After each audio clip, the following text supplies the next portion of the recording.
حضرت ابو رافع بیان کرتے ہیں، معجم الکبیر میں امام طبرانی نے، امام حیثمی نے مجموع الزوائد کی اس روایت کو نقل کیا کہ تاجدار کائنات صلی اللہ علیہ وسلم نے حضرت مولا علی کو ایک جگہ بھیجا. جب آپ واپس تشریف لائے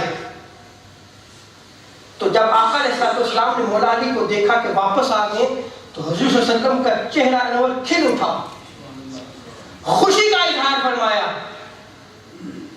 محبت دیکھیے آقا علیہ السلام کی حضرت مولا علی.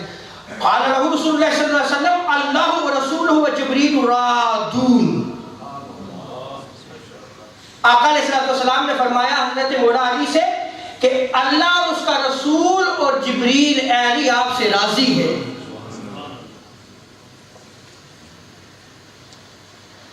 حضرت انس بن مالک رضی اللہ تعالی عنہ نقل کرتے ہیں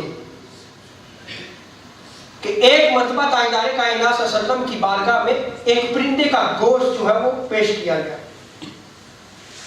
آپ نے اس گوشت کو رکھ لیا، تناول نہیں فرما رہے،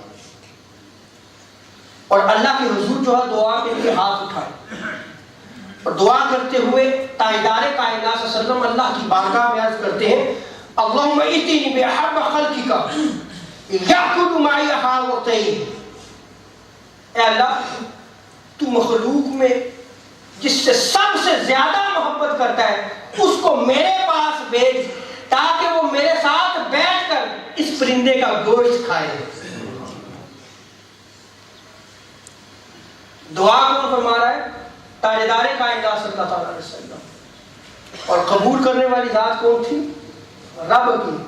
اور عرض کیا کیا کہ باری تعالیٰ جو مخلوق میں تجھے سب سے زیادہ محبوب ہے، جس سے تو محبت کرتا ہے اس کو بھیج. راوی بیان کرتے فجاء علی فاکل معه. حضرت مولا علی رضی اللہ تعالی عنہ تشریف لائے اور انہوں نے تاجدار کائنات صلی اللہ علیہ وسلم کے ساتھ جو ہے وہ کھانا کھایا.